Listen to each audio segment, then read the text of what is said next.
Olá pessoal, retomando nossas aulas, nossos encontros sobre o Pentateuco. Aqui estou eu lhes falando, o diácono Luciano. Falo a todos vocês que estudam na nossa escola de teologia da Diocese de Santo André e mesmo aqueles que estão se ligando a esses nossos encontros, escutando essas nossas aulas. Hoje nós vamos falar um pouquinho sobre alguns gêneros literários que compõem o Pentateuco. Dentro da Bíblia nós temos vários gêneros literários, por isso chamamos a Bíblia de uma grande biblioteca, na verdade, né? Daí vem do grego biblos, que seriam livrinhos ou biblioteca. A Torá, os 5 primeiros livros da Bíblia, portanto, compondo o que nós chamamos o Pentateuco, ela também tem vários gêneros literários. Os 2 principais gêneros é sobre os quais nós vamos estar comentando um pouquinho hoje. O primeiro dele, o gênero narrativo. O Pentateuco é composto por várias narrativas, e nós conhecemos muito bem isso. Narrativa é o ato de contar uma história. É aquilo que muitas vezes nós paramos para escutar o que os outros nos contam da sua vida. É aquilo que nos atrai.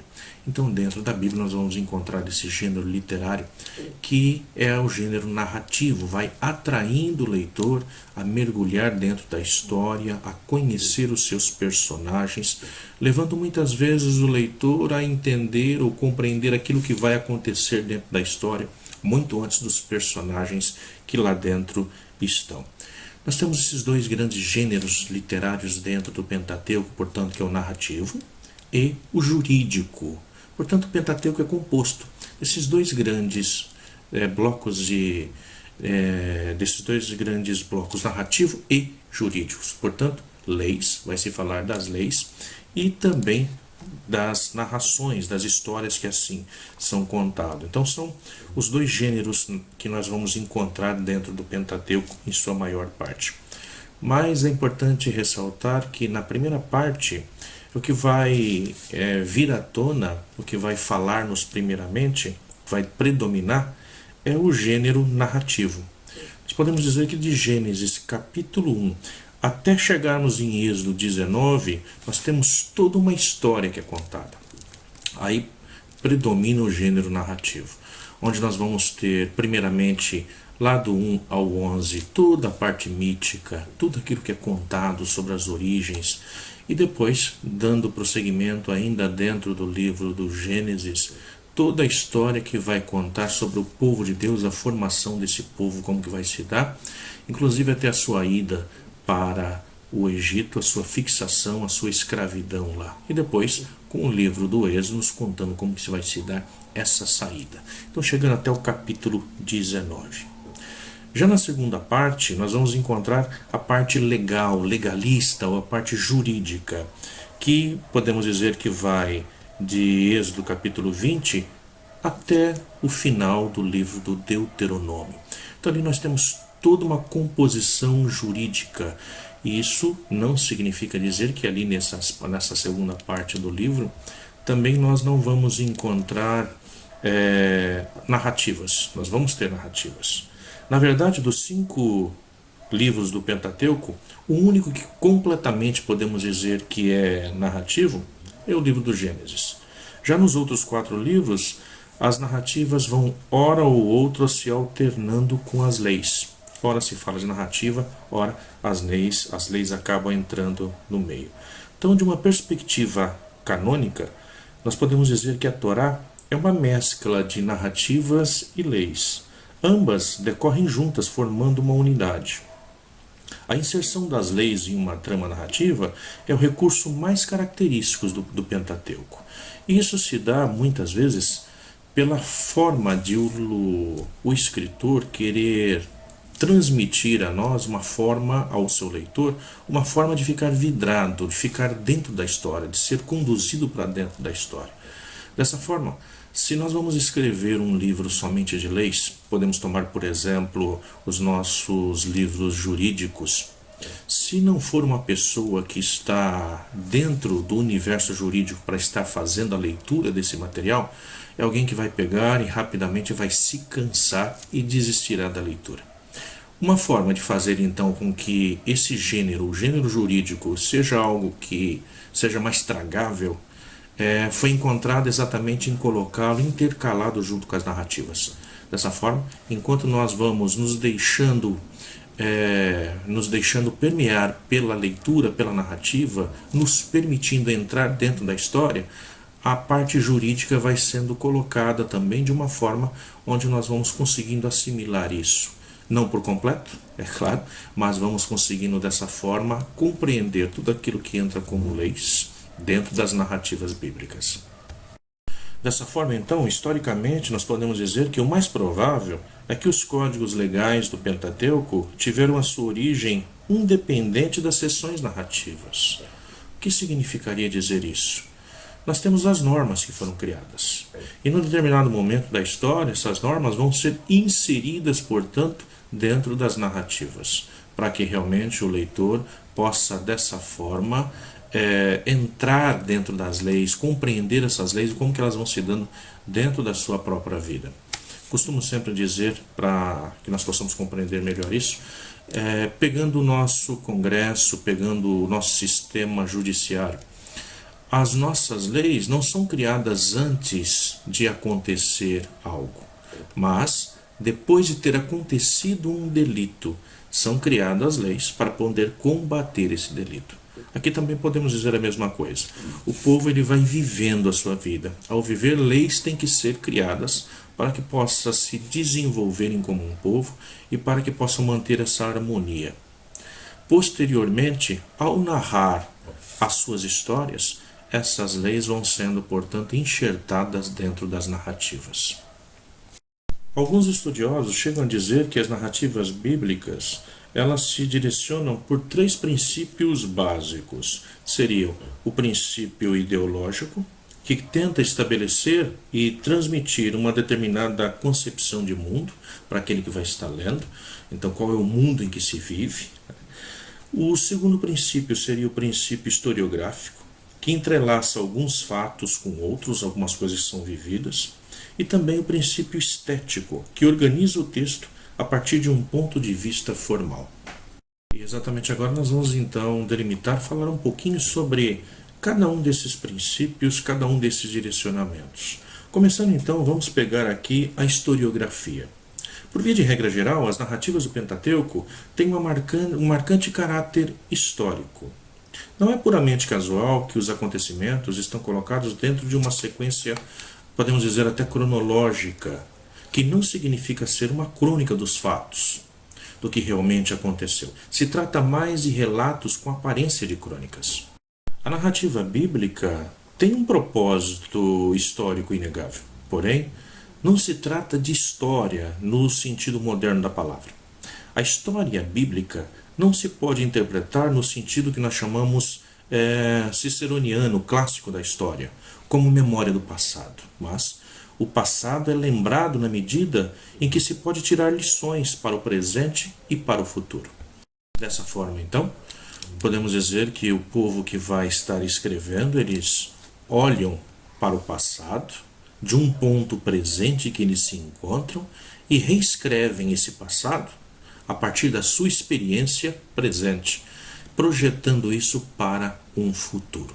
Portanto, não falamos de algo histórico, mas daquilo que está por trás da história em que aconteceu. Esse povo, portanto, está escrevendo a sua caminhada, a sua esperança, a sua fé, para poder projetar isso para um futuro.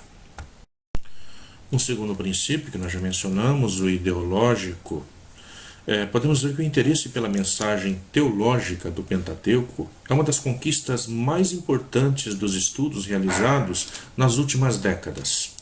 A história bíblica tem sido frequentemente escrita como uma história de salvação. Assim, sublinha-se o seu aspecto teológico. Mas que uma história de Israel, as narrativas do Pentateuco parecem ser a história dos feitos de Deus, um Deus que age no meio da humanidade. Entretanto, o Pentateuco, nele, não é apresentado somente um Deus salvador na história, mas também um Deus que abençoa. Em geral, nós podemos distinguir 2 categorias dentro desse princípio, o histórico e o providencial. Sendo assim, Os livros do Êxodo e Número estão orientados para os eventos históricos. O Gênesis e o Deuteronômio para a questão da bênção. Criação e história estão inteiramente entrelaçadas. O Deus que salva é, portanto, o Deus Criador. A grande pergunta de fundo para o escritor bíblico não é quem criou, mas quem salvou. Quais são as características desse Deus que salva? É uma certeza de fé, de que Deus entra na história humana para libertá-lo. Portanto, um Deus salvador, libertador. A partir daí, começa-se a procura por um Deus que também é um Deus criador. Além disso, o Pentateuco é fruto de um processo espiritual e canônico, é algo que vai sendo desenvolvido dentro da história. Alguns estudos recentes têm mostrado a importância de considerar a Torá, o Pentateuco, como escritura normativa para uma comunidade. É algo que teria sido escrito para um determinado grupo, para uma comunidade. E que depois isso foi se ramificando e espalhando-se então por todo o povo de Israel. Já se nós olharmos a partir do princípio da estética, podemos ver que para a composição do Pentateuco foram seguidas regras, podemos até chamar de cânones estéticos, em parte já que haviam sido estabelecidos nas culturas no entorno de Israel. Não podemos nunca esquecer que Israel é um povo escolhido, podemos assim dizer. Entretanto, existem as outras culturas que o cercam, e essas culturas têm um contato direto também com as pessoas de Israel. Nesse sentido, Israel bebe também das culturas dos outros, assim como os outros bebem dessa cultura de Israel. Portanto, impulsionados por sua capacidade criativa, os autores bíblicos elaboraram seus relatos servindo-se de diversas formas literárias que já existiam naquele tempo.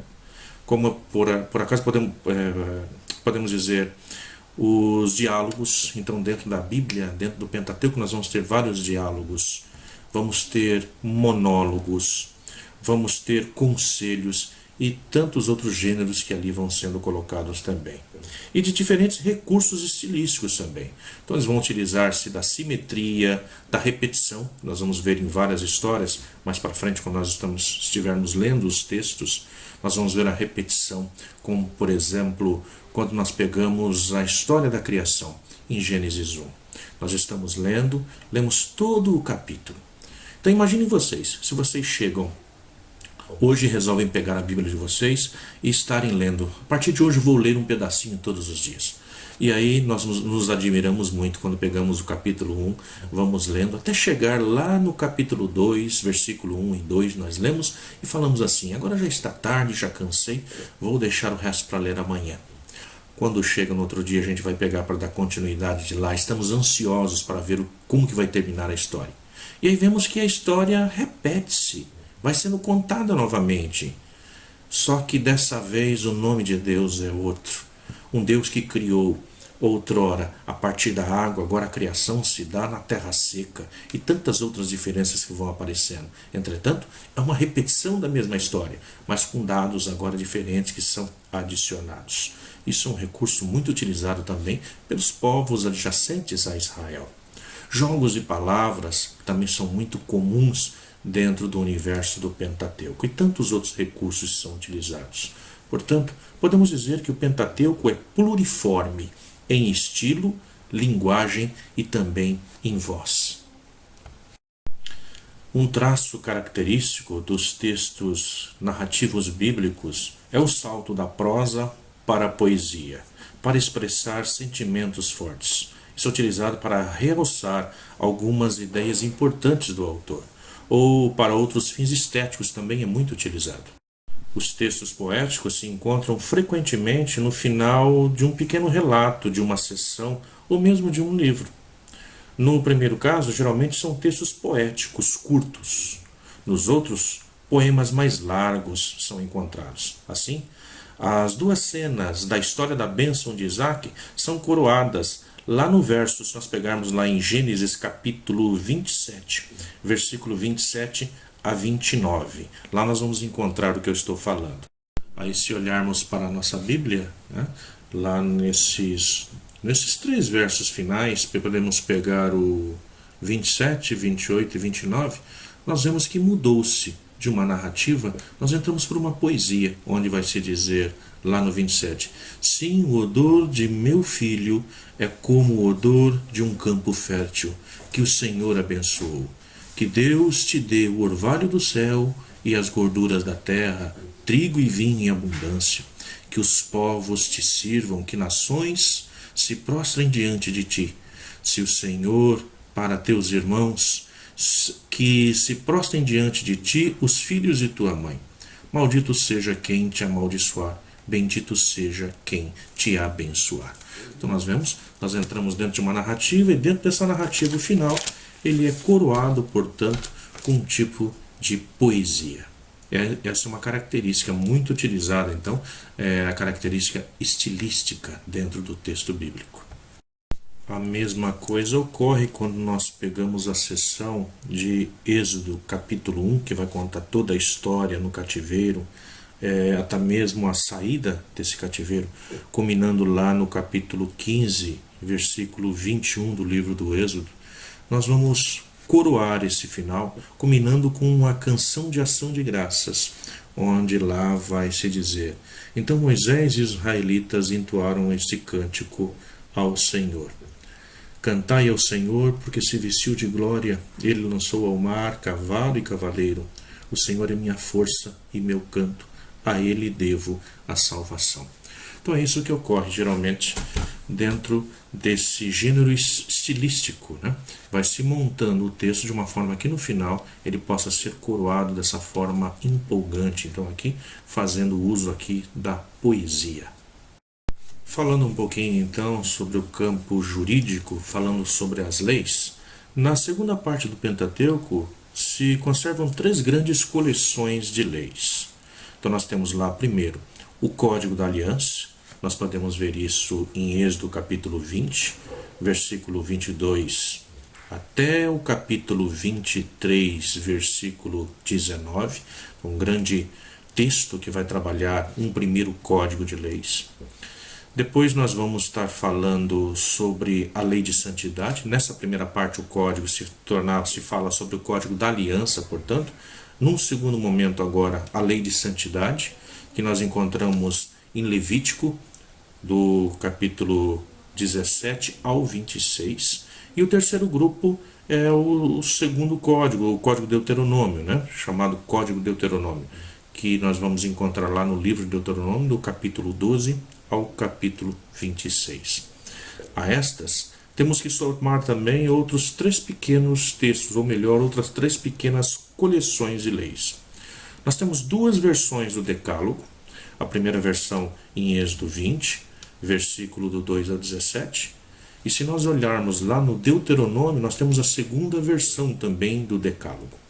Deuteronômio 5, 6 a 21. E também sobre o direito de privilégio do Senhor.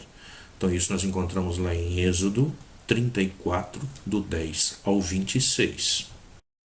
Levando em consideração, portanto, todos esses códigos, basicamente podemos afirmar que eles abarcam todos os âmbitos da vida, com especial ênfase em 3 áreas: a jurídica, a ética e também a cultura. Todas as leis estão abarcando tudo isso, portanto.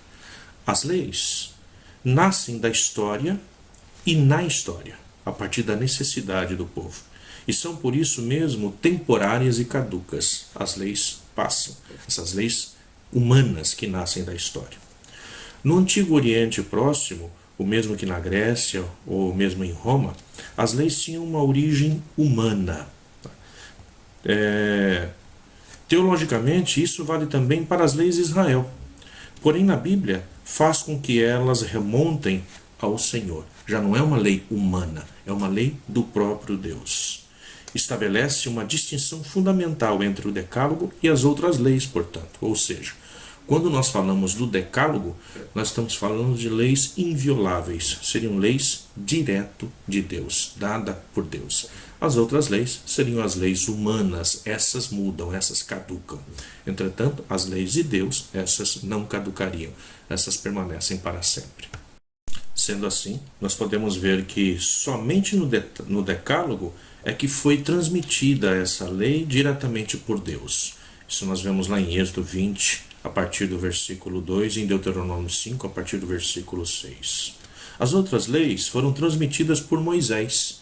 E é isso nós vamos ver lá no capítulo 20 de Êxodo, versículo 18 até o 21 e o 22 também. E no Deuteronômio, capítulo 5, versículo 22 ao 31. As leis do Pentateuco recebem a sua marca no seio da comunidade israelita, portanto. Uma comunidade de pessoas livres que experimentam o poder de Deus nos momentos de libertação do Egito e na presença ao redor da ratificação da aliança. Acontecimentos estes foram decisivos para o povo acreditar no Senhor, a reconhecê-lo como seu Deus e aceitar as suas leis como normas de vida. Portanto, essas leis, elas passam a ser conhecidas e reconhecidas na ação de Deus no meio do mundo. Deus que se revela. O povo, compreendendo essa revelação de Deus, aceita-o e caminha com o povo. E assim, aceita as suas leis, assim como desenvolve as suas próprias leis.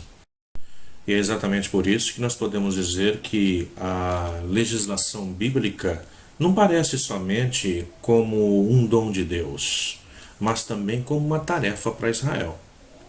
Deus se revela, mostra as suas leis, mas o próprio povo de Israel tem que ir criando, portanto, a sua própria legislação. Uma legislação que vise o bom convívio uns com os outros e também em relação ao povo que os cerca. Muito bem, por hoje ficamos por aqui.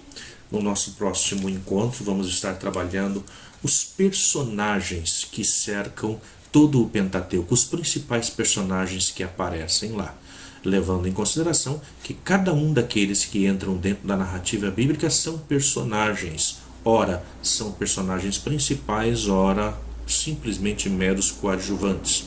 Entre eles, o grande personagem que vai aparecer é o próprio Deus. As suas ações que muda toda a história. Nos vemos no próximo encontro. Muito obrigado e até mais.